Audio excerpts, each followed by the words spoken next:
Welcome again. Thank you for coming this afternoon. Is that too loud? That's good. Okay.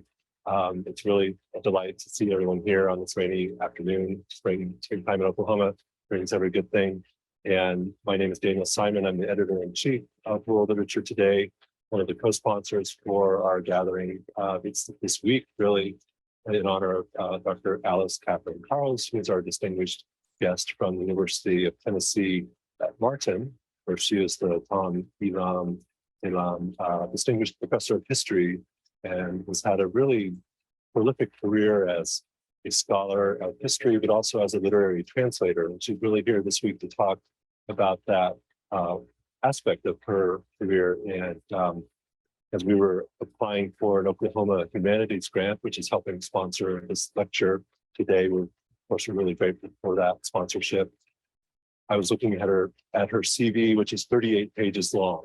And now I think it's 39 or 40 pages long because she is contributing to the May 2023 issue of WLT, which is about books of the future, and has translated 3 texts, 2 interviews, one from Japanese, one from French, and another text from Italian. So she's very talented as a translator, and will share those insights and that wisdom with us today. So thank you as well to OU's Department of History, the Department of Modern Languages, Literatures, and Linguistics for their sponsorship, as well as the Schusterman Center for Judaic and Israel Studies. Welcome to those guests who are with us on Zoom this afternoon as well, and on YouTube after the fact. We will archive this talk for posterity. So without further ado, please welcome Alice Catherine Carls. Good afternoon, and thank you very much for this warm welcome. Can everybody hear me? Yeah, very good. And I would like to join Daniel in expressing my deep gratitude for the warm welcome that the university has given me. It has really been a pleasure to be here for this past 2 days. It is my honor to be sponsored by Robert Kahn Davis Undiano, World Literature Today's Executive Director, Elisa Faison, Chair of the Department of History, Nian Liu, Chair of the Department of Modern Languages, Literatures, and Linguistics, Alan Livingston, Director of the Schusterman Center for Judaic and Israel Studies, and Caroline Lowry, Executive Director for Oklahoma Humanities. Last but not least, a special thank you to Daniel Simon, Assistant Director and Editor-in-Chief of World Literature Today, who conceived and organized my visit and has been an exemplary host. It is a great pleasure for me to be here tonight in person for the first time in more than 40 years. I have been World Literature Today's invisible friend since I wrote my first book review for World Literature Today in the early 1980s. It was Palestinian writer Suhil Hanna who introduced me first to World Literature Today. We were neighbors in Sterling, Kansas. He was a regular contributor to World Literature Today and wrote many reviews. And said, "You need to read this." And then he brought me his book and he said, "You need to review my book." And so that's how I started. That was my first book review. The second book review was very special. It was a slim volume of poetry called Indian Summer, an English title for a book of Polish verse. I mainly translate from Polish into French and English. And of course, World Literature Today asked me to review this volume of Polish verse. And that review started a very long friendship and dear friendship with one of the great Polish poets of today, Anna Freiley. And I was totally floored. I lived in the middle of Kansas, and here I received this beautiful letter by a Polish poet who was thanking me for my review, and I thought it doesn't get better than that. That was really great. So from the time that I left my native France to start my married life in the United States, Oklahoma University has given me a lot. World Literature Today was then under the direction of the great Ivar Ivas. And I immediately, when Suhil Hanna gave me the first copy of the magazine, I immediately recognized the names of Polish and Eastern European dissident writers of the 1970s with whom I had been in contact in France and Poland. among whom the staff of the legendary Paris-based periodical Cultura, for those of you who are familiar with it. So World Literature Today was in a sense, my first intellectual home away from home when I got into the United States. During the last years of the Cold War, because these were the early 1980s. During the 1990s, William Regan, who was a superb book review editor as he was a congenial human being, made me feel special because I too was now part of this exclusive group whose intellectual travails were paid in books, and that makes you special. And then came Daniel Simon, who gave me new wings, of course, and I'm very, very honored to be on the editorial board of World Literature Today. I think this is really wonderful. It has really been fun for me over the past 40 years to see World Literature Today reinvent its motto, Lux Apellegre, reinvented in every sense of the term, and it is a source of pride for me to have been associated with it for so long. So thank you to Oklahoma University and to World Literature Today for bringing me here tonight. And I know that's a long introduction, but I wanted to, introduce myself as to who I am. And before I start talking about the topic, I would like to recognize the students who came yesterday to the translation workshop, and I would say just a few words about it. I prepared a slide. There are only 14 slides, it's not very long, of their work, and it was absolutely phenomenal because I didn't know exactly what to expect until I received the text a few days ago. The text I had asked them to translate something, and in taking it all in, there are the students who had the text in their major, and this is really good. And then there were the students who were kind of outside the box and who have different majors, not necessarily linguistics, but who are translating. And they are translating poetry, and they are translating questionnaires, and they are translating codes, and they really want it to be published. And this is the spirit of the translator. This is what I'm going to talk to you about tonight. And I was very pleased to see this.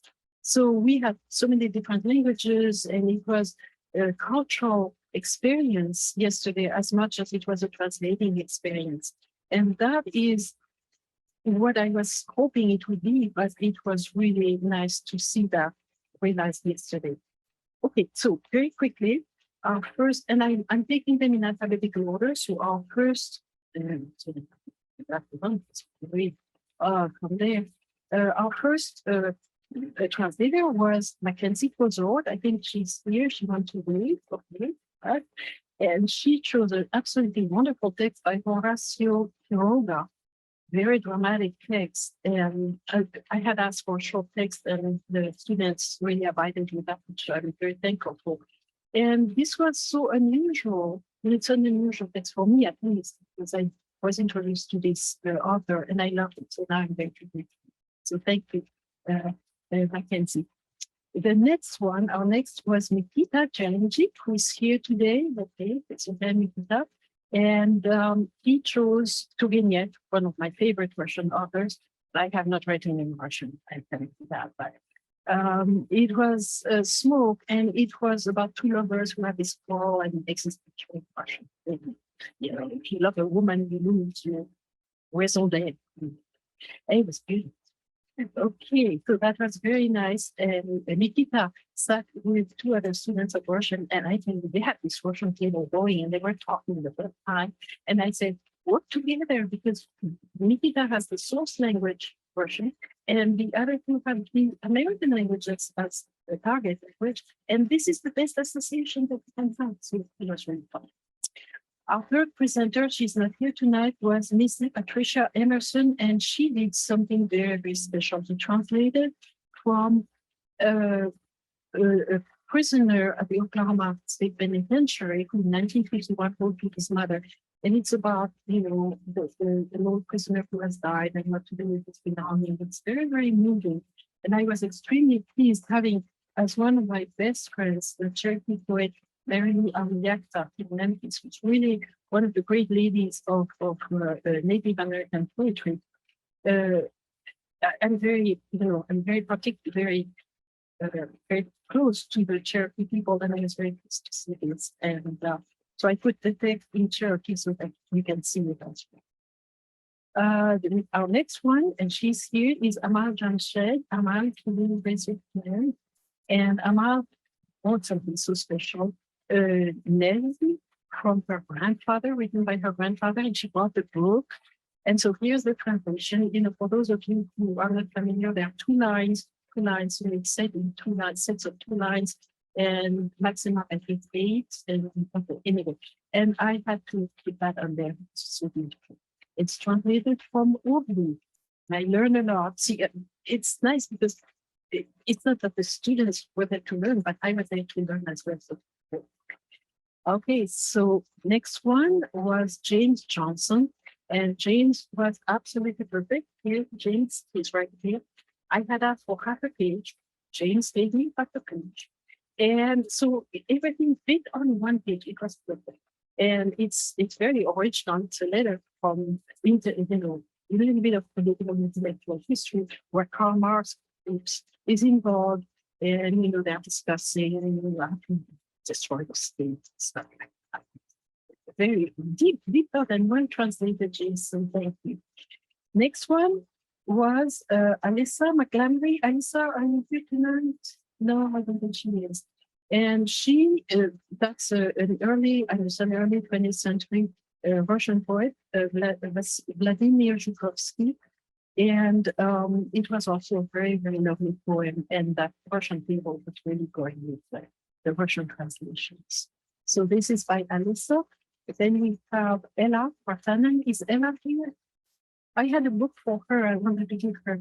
Ella is from Latvia. So she translated a play, and I'm not sure if one of her relatives wrote it, but here's this play, and here's this young kid. She's a student here, again, exchange student, and she is daring to translate into the target language that she knows well, but not completely well, and she's really daring to do it. And I'm also very proud of her for doing that, because that is how you get started, and then you do it. And the play is really quite interesting, also very original. And for those of you who start here, I think she's planning a reading of the play. She probably has the relationships with the theater or something like that. You have a treat coming up with what she did. And then we have Isela. Is Isela here? No, I don't think so. And Isela Placienda de Alba. And here is a questionnaire that was in English originally. Now, Isela is from Mexico, so English is her second language or target language. And so she took something in, the source language was English for her, and the target language, which is her native language, was translated into Spanish. And we had this wonderful conversation, which I should probably not talk too much about, but I said, you translated that beautifully, but when you translate a questionnaire, you can take some liberties if the original text is a little bit too complicated and long, because you want to make it very clear for the recipients, especially this is a questionnaire for special students. And so, hopefully I was able to give her a few thoughts, not too many subversive thoughts. Okay, so that was Isela. Then Brandon Coach, is Brandon here today? He is right here in his Air Force ROTC uniform, and check out that was really, really beautiful and very well done. And we had a lot of given talk, and that was really very, very, very nice to see the text progress. All the text were progressing to some extent when we were having the workshop. This is very special. It's our last one. You are here, and so raise your hand. And here is her translation in Chinese of an Israeli poet, Judith Shahar. And of course, Yuri does not speak Hebrew, but she translated from the English translation by Alia Kushin. And I thought this was interesting because this is a situation that we might find ourselves from time to time as translators. We need a third language to help us go from the source language to the target language. And so that was very special. And I wish her well in pursuing the relationship with the author and questions and finishing the translation and then having it published. So this is what we did yesterday. This is the end. And I just wanted to showcase the students because one of the reasons I came here, and of course, Daniel and I talked for a while. What could I talk about? This is a university, so impressive. And I finally said, okay, translation, why not? And I made it clear from the beginning that I wanted it to be about the students, all about the students. And so thank you for giving me this opportunity to do that. And it has really been special. All right, so now let's get to the nitty-gritty. When we do conscious professional translation work, we do so much more than just match words and signs. And I have this quote from Ivor Armstrong Richards, who don't ask me where I found it. It was a man. He said that translation is probably the most complex type of event yet produced in the evolution of the cosmos. And I like that because translation is everywhere and it is such a complex operation. Of course, we don't wake up in the morning saying, I'm going to translate today. But when we are asked, how did you sleep, dear? And we answer, very well, dear. We have already performed multiple translations, some verbal, some non-verbal, all of them historical and cultural. You have translated your memory of sleep, your body's sensations, your mental state, your relationship with a significant other. You could write a book about it without even leaving your mother tongue. Your most intimate acts of translation occur in your own language, and that is what Roman Jacobson calls intralingual communication or translation. Every fiber of our being is pulled into this kind of translation. Emotions, body, mind, and soul. It forces us to be truthful, alert, exact, efficient. More importantly, it forces us out of our own language habits because translating is interpreting, recreating, being exact and efficient with an eye for truth, beauty, and balance. Like a dance, translation keeps us balanced and alert, and we do completely naturally. Does a softball pitcher realize that she is translating her coach's sign? Of course not, but that's what she does. That sign is weighted with all the thoughts and calculations that preceded it in the coach's mind and that follow in the pitcher's mind and body. So from memory to mind, to sign, to mind, to body, that is a lot. That is a very complex operation. And if you don't want to take my word for it, just listen to the game callers during the Women's College World Series, and I'm talking about softball, of course, which Oklahoma City is famous for. Sometimes words in our language need to be translated. For example, John Locke's two treatises of government, which are learned about and taught and studied in very efficient summarization, struck me deeply when I read read the original text, and I found it plodding. And then when I read it, I remembered that he was the first one to ideate very important concepts. Thus, his wording was not as efficient as the ones we have now, refined, translated, commented, distilled.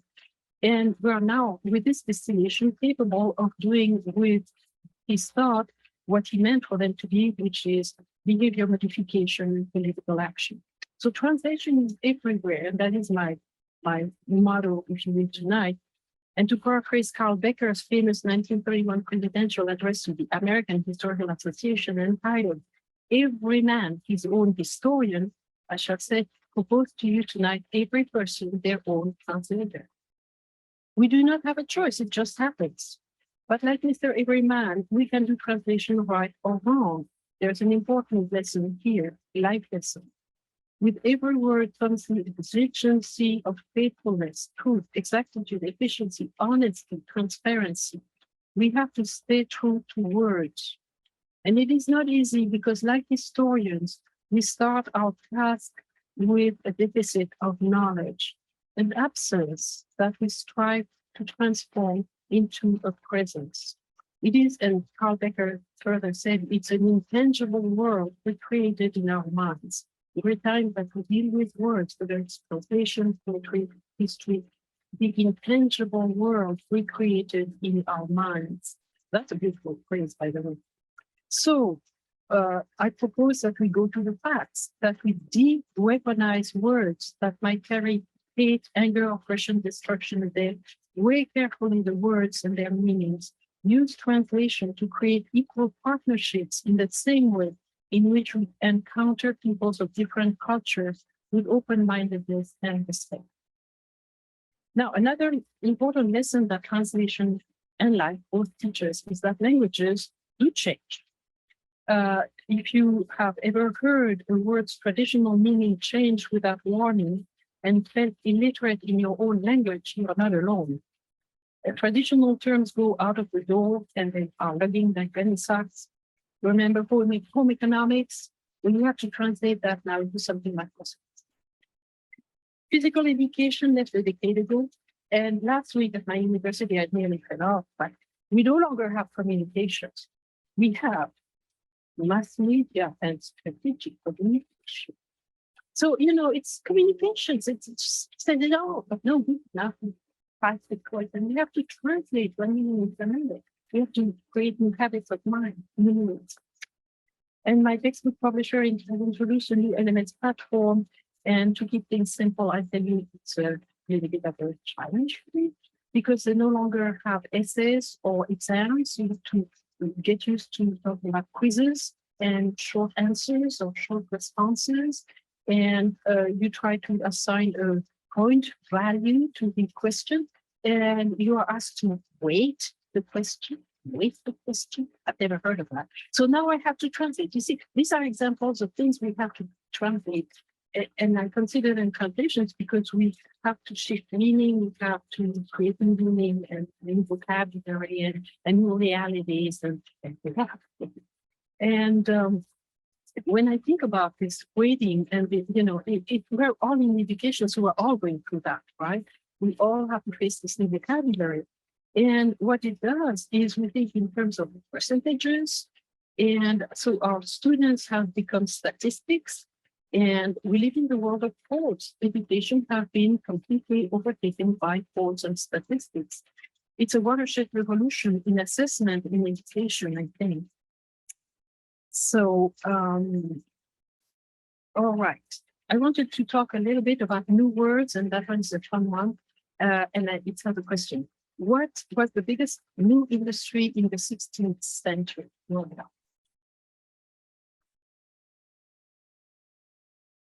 that? Sugar industry. It went around the world.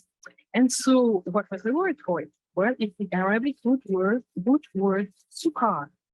And it has the same sound in virtually all world languages, except I think for Chinese and Japanese. That's what I found, but maybe they are. So in Finnish, it's sokeria. In Hungarian, cukor. In Swahili, sukari. In Italian, zucchero. In Polish, cukier. Russian is almost the same. In German, Zucker. In French, sucre. And of course, sugar. It's the same thing. So words create realities, and every age creates its new words and its new realities. And so this is to me very interesting because it happened again, 16th century, new technology, the words, 18th century, the Enlightenment. French took over the world, and all those words became, adapted to the language in which they were spoken. And then in the 19th century, the Bolsheviks began with all of the technology and industrial revolution stuff. And the biggest word that I think went into all the languages of the world was the word engineer, engineers. And the word engineer is, I think, sounds basically the same in all languages of the world. So new realities and today it's the language of the internet and they're all new words and they're all English, of course, again, English tribe again. So another thing is, what languages change. And today, if a language does not have the same equivalency in the foreign language, then we use the original word. For example, my favorite, which we all have time for today, cookie. Okay, the cookie all around the world. You may say, the Dutch may say cookie, and the Germans say cookie, and the French say, oh, the cookie. but it's the same. Okay. And, I could give you more examples, but I want to close this little word, important words, with an example from a poem by Piotr Wojcik, who is a Polish-American poet and who writes for World Literature Today. And he actually had a poem that was recently published in World Literature Today, and it's entitled First Language. And I want to read just a few words. Okay. At Cognac, he kissed his mother's cheeks and traced his palette like an oar along his father's arm veins, ready to answer their questions in Polish. Tata, yeah. So to properly understand the Polish words of this poem, we need to know that koniec with a capital K means the end, and it's the ending of a movie because it's referring to a movie in this poem. And then palette is the index finger. And so you can see the son tracing the alongside his father's arm base, very, very specific image, very telling, like an oar, it's so fingers tracing his father's veins. And he answers the questions in Polish. Why? Because they're Polish and he is American. So he is already moving from one language to the next, but he wants to be part of his heritage. So he puts the words both say words, not too many, but he should say English. So I think that is very telling. And when I read French poetry these days, I mean, they put English words at kilogram at a time, there's so many English words, like, oh, okay, but I'm reading English. And, but anyway, so to understand these new words and this new use of words, we really need to broaden our culture. And we need to understand that these mental operations, we do them every day without, sometimes we think that sometimes they become natural. And we adopt foreign languages. And this is changing this vocabulary and incorporating foreign words is the price that we pay to continue understanding the world. Otherwise, we become the foreign language. Now, interlingual translation, the term is from Roman Jakobson, and that's really what I'm here to talk to you about. So let's talk about source language and target language translation, which is more the kind we did yesterday, and the professional translation. So first, I want to talk about the tricks of the trade, which is fun. And I understand from those of my colleagues who were here yesterday and for here today that the tricks of the trade are really what does the whole translation. The rest, can forget about the rest, but so I think every translator develops their own tricks of the trade. And for the students of translation, I'd say, don't hesitate to develop your own tricks. What can it be? It can be, and for me, it was staying always on the lookout to overcome my shortcomings. I was always on the lookout. So that can be a trick. This is a very useful trick. It can be the way that you edit or your text, or it can be your pre-translating strategies. Whether you start feeling the translation or analyzing the words, and that's a dichotomy. It's not an either or, but what do you start doing first? And sometimes you can take a cultural geography lesson, as happened when I worked recently on translating Gerald Wisner's Almost a Shore. It's an absolutely remarkable book, but every poem had a geographic notation of place, and I really had to make a map, and then not only the terms, but the history behind the places where Native Americans were living and who was living there, why he was mentioned in the Golden Circuit in the book. Absolutely fascinating, and I learned so much from it. So you see, what are the tricks? What you need to do, what you learn to do, that is most useful for a particular translation. Sometimes you can use a third language to get a feel for rhythm, sound, meaning. You can, and that surprised the students yesterday because much fun. You can translate your translation back in the original language to kind of check and see how it happens. You can let, of course, a translation rest for a few days or more. You find your own rhythm, that's part of your tricks, and read it with fresh eyes. And then my favorite, you can see what happens to the translation if you change one word. Does it still stand tall, or have you destroyed your Jenga tower? And to me, the changing one word is the litmus step, because if the translation still stands, then the word was wrong. If you pull the word and then everything else falls, and you have to start recreating everything else, and it doesn't feel right, then you leave that word in there and leave the translation is ready. And I had some interesting conversations with my colleagues here about when a translation is ready. And I'm probably, I don't know, not always, but sometimes I know when the translation is ready and it feels absolutely weightless, and there's a joy that comes with it. And that's what I need to talk to you about, the joy of translating and knowing that something is there and it is good. And it is not perfect, but it is in balance. And there's something, a good translation is in balance, feels weightless, it is good, regardless of the method that you have used. So now I'd like to briefly talk about offering some thoughts about how you train to become a translator, because after all, I wanted it to be focused on the students.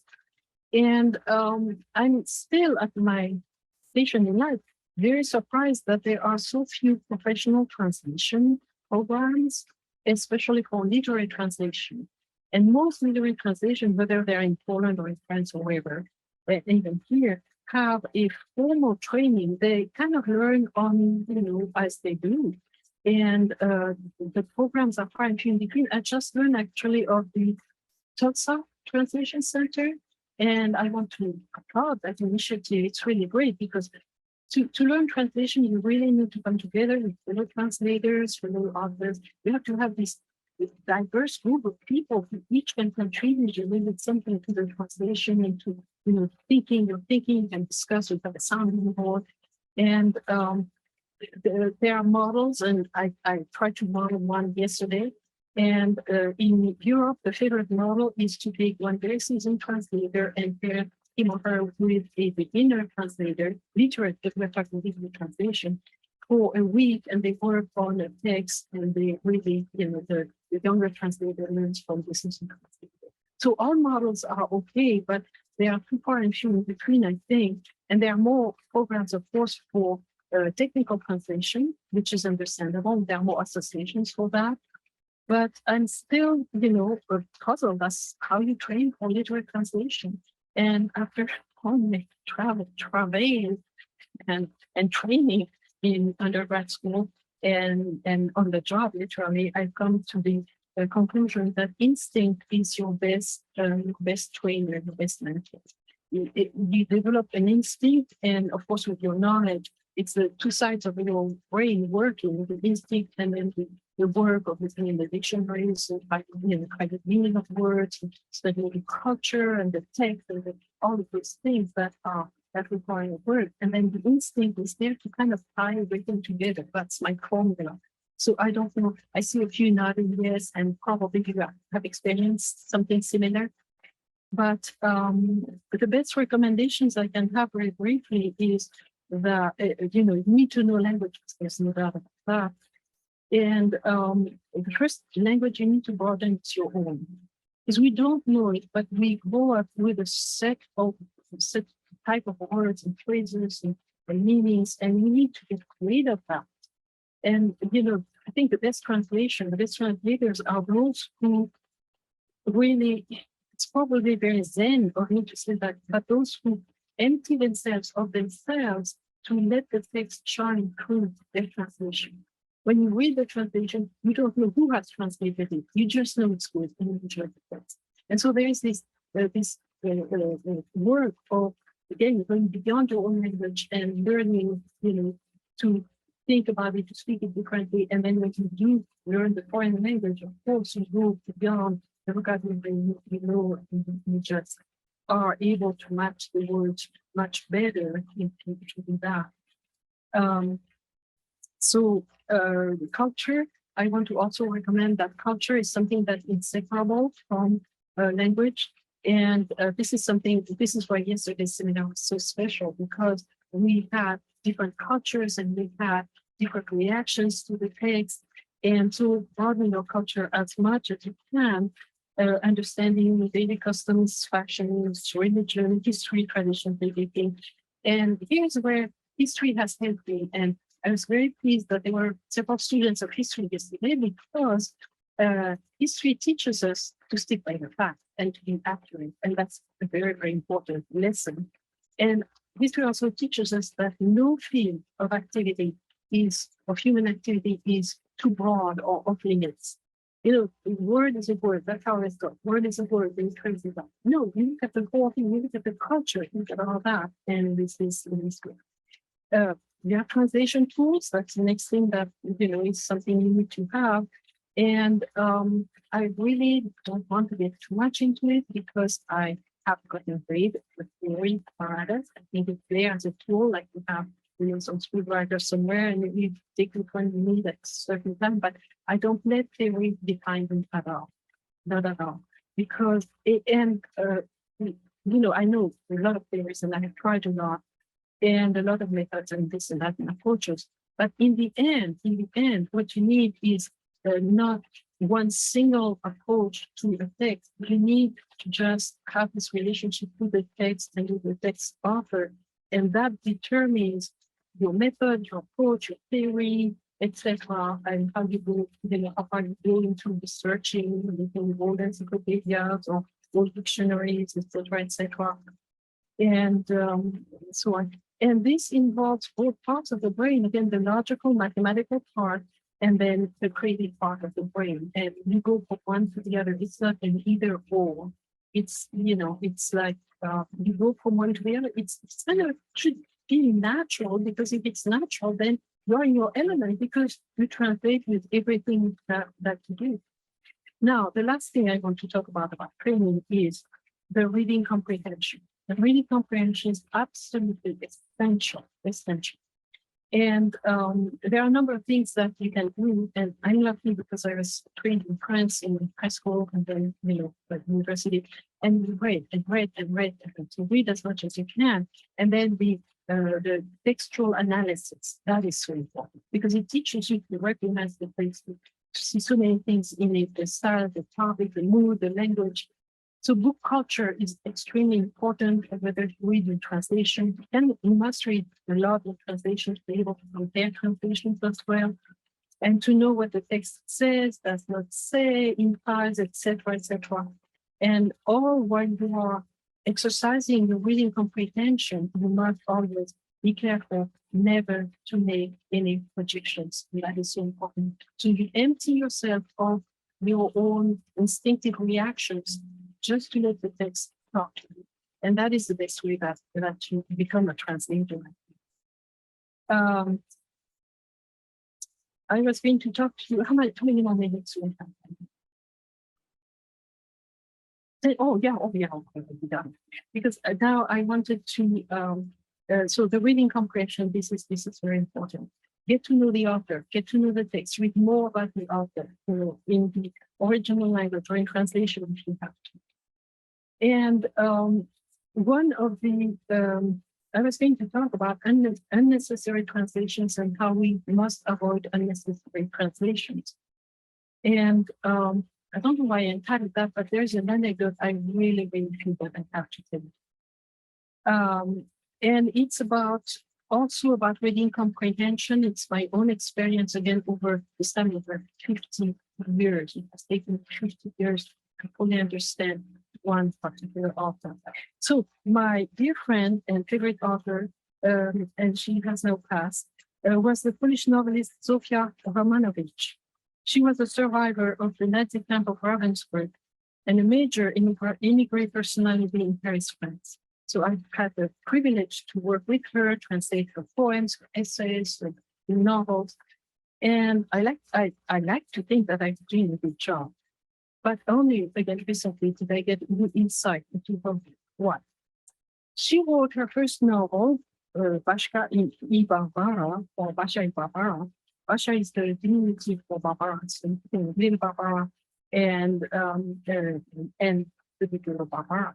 She wrote it in 1956. It was published in Paris by the Polish language press, that her husband also immigrated from the Second Polish Corps I found it. It's a charming book about a mother raising a little girl, Basha, and delighting in the child's pleasure in naming objects. One of the first words she learns is lampa, lamp. The teaching a child to name objects helps organize the chaos in this little girl's mind, and it gives things a reality. And again, this is very important to relate the words to the reality that become. 2 years later, in 1958, this innocuous, non-political work by a young novelist who was virtually unknown in Poland because she was immigrant, and so the administration did not recognize her. So she was virtually unknown. All of a sudden, it gets published in Warsaw. It contained no pre-war nationalist nostalgia, no anti-Soviet Cold War propaganda, and so it passed censorship. But it also sold out overnight, requiring a second printing, which is completely unheard of. So several thousand readers, Polish readers in Poland, were reading her work. And Romanowicz attributed the success of Ashai Barbara to the topic of motherhood. So that one never disputed her wordplay.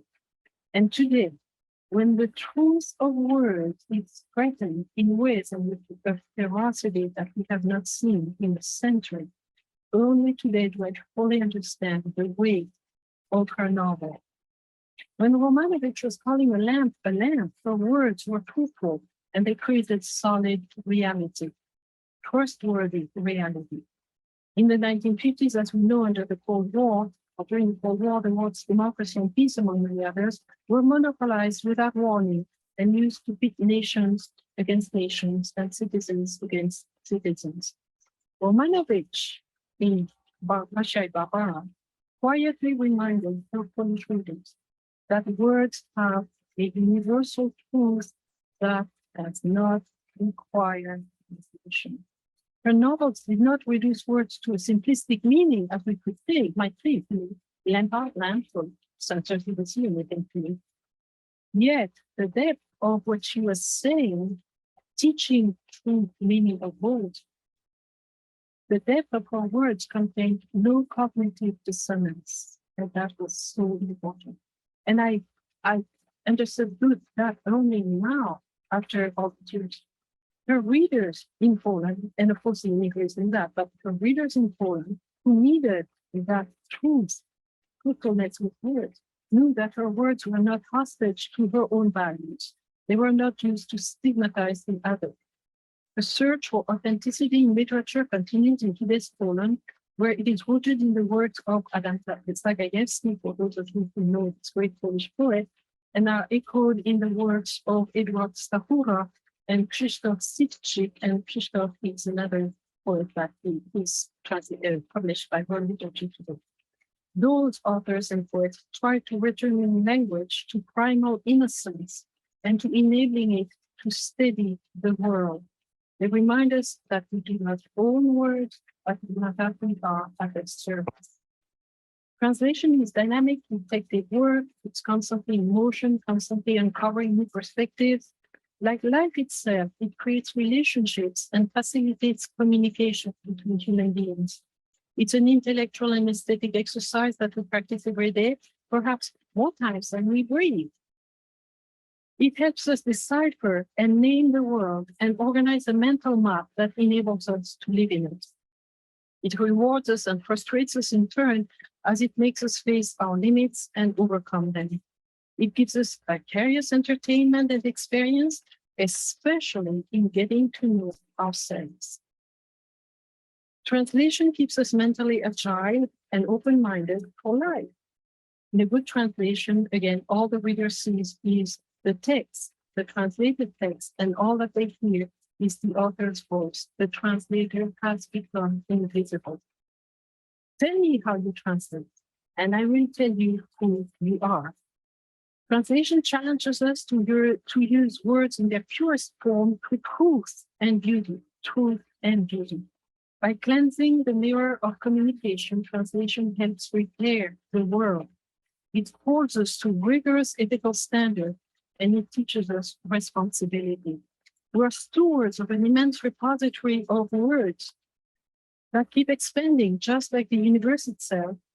And if we could string all the words spoken by all humans in all languages since the dawn of ages and stretch that string around the universe, it would circulate many times, even in Times New Roman font 12 font.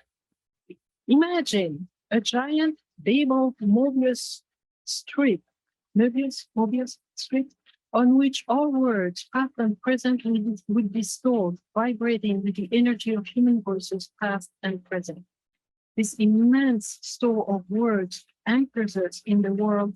Most importantly, it also enables us to be, quote unquote, not of the world. So as translators, we really have the best of all the worlds. Thank you very much.